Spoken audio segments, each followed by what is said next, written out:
Welcome everybody to Division 2 again. This is match of the round, week 3. It's the undefeated Bryan Scholl at the top of the screen. Bryan was beaten in two format grand finals last year, so he's hoping for an improved performance this season.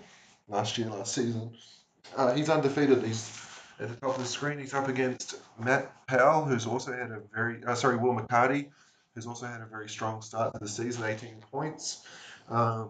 This is first versus third, I believe, and Matt is undefeated. He hasn't dropped a game in standard with this particular deck. So uh, Bryan trying to do what no others have done yet. And unfortunately, because of technical issues, we only have standard and modern, so there won't be any legacy for this particular matchup. We have, this is the third straight week we've had Matt's, I keep saying Matt, apologies to Will. This is the third straight week we have had Will McCarty featured and seen this deck. It's a blue-red artifacts deck that wins two ways. One by swarming of Thopters of Psi, and the other is by the Aetherflux Reservoir sort of storm type combo. Will McCarty, of course, one of our top Patreon contributors, so as always, a big shout out and thank you to him for that. I think I've mentioned it. I tend to throw this out there in a couple of videos. We do have our raffle coming up. It's featuring John Avon. We're putting the finishing touches. It'll be John Avon and a handful of. Well, they've gone to game two. I don't know what the hell happened there. John Avon and a handful of, say, TCG vouchers. And yeah, so Bryan actually took down that first game. I think he had lethal on board.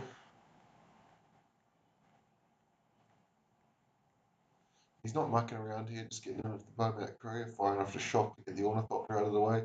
The problem for the mono red is it doesn't really have any way to beat the Aetherflux Reservoir once it resolves. And you can see Aetherflux is going to come down next turn for Matt, for Will.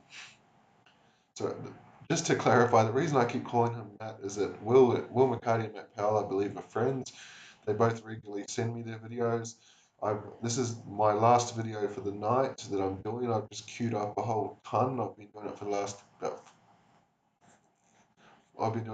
5 hours editing because I've been ill. I had a sore back, so I've been editing non-stop, and then I decided I'm going to queue them all up and commentate them all. So I'm probably delirious from commentating.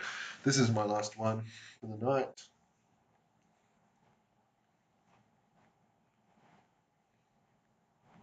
One thing with this deck for Will is that it does have a resiliency to beat the aggressive decks by gaining life, holding them off. But you can see here with this particular aggressive deck, Goblin Chain Whirler with Skull Scar Mage is a very good combination because it wears down the other creature permanently.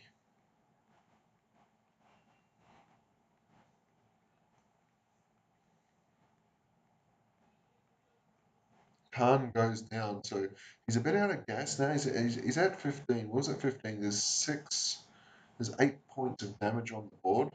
He goes to 19, so he's going to go back up to 21. So he's climbed back up to a healthy total now. Magma Spray's not going to do a hell of a lot on this board.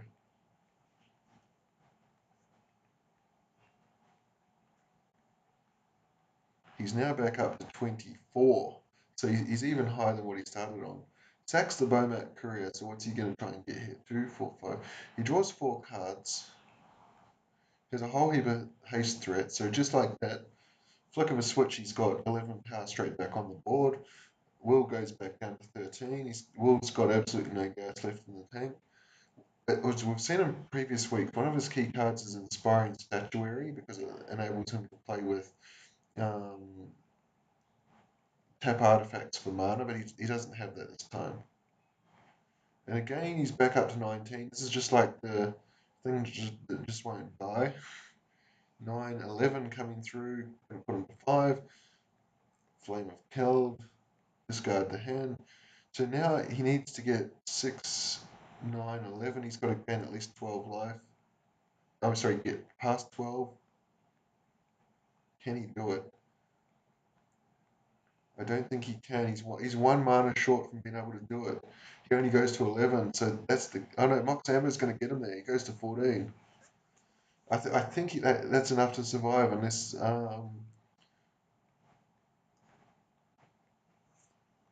he's got enough to survive here unless Bryan draws a burn spell. So Bryan draws the cards from Flame of Keld, goes to 3, and there's the burn spell. So a clean sweep, and the record is undone. So we go to Modern now, after Bryan takes standard 2 games to 0 to extend his lead at the top. Bryan undefeated in all formats, the only player in the division. And as we see, Will, a man of refined taste, playing one of my favourite decks, Blue Moon.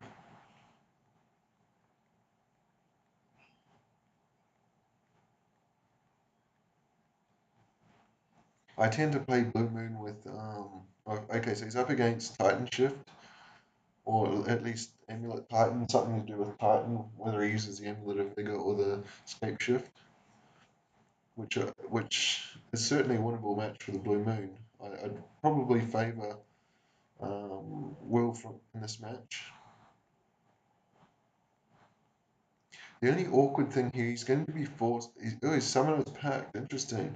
Actually, he's lost the game right here. If he doesn't crack that Foothills, it's game over. I know what else is going to get him a land, but it's a stomping ground. He's got to crack the Foothills right now.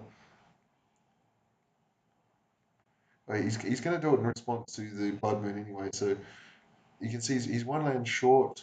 Blood Moon plays. It resolves. Okay, that's game. He didn't crack the Foothills, and he can't pay for the Summoner's Pact. Game one, game one to Blue Moon. I played Blue Moon in paper, and I cannot tell you how many times I won the game for that exact same reason, where you can. They're not entirely sure if you've got the Blood Moon, so they pact and don't have 2 forests to pay for it. You can see the Blood Moon again, but normally it'll be 4 natures claims in from the sideboard here.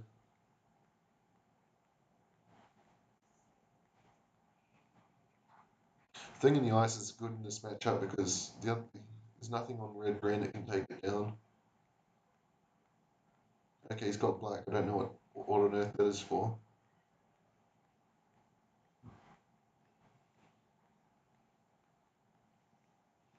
And does he have a nature's claim on the other side? He does not. No. So there will be no escape shift shenanigans. He does have 2 forests though, so he can play Titan now if he wants. He plays a Sakura Tribe Elder, so he doesn't have Titan.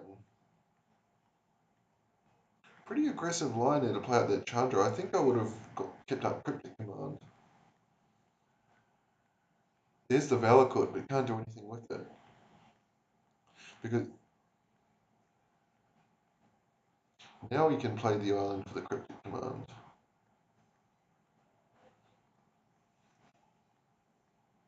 Chandra's about to actually ultimate in 2 turns. So I think he's actually got this match 2 games to 0. So after he lost standard 2 games to 0. He's going to come back and take modern 2 games to 0. We don't have legacy, unfortunately.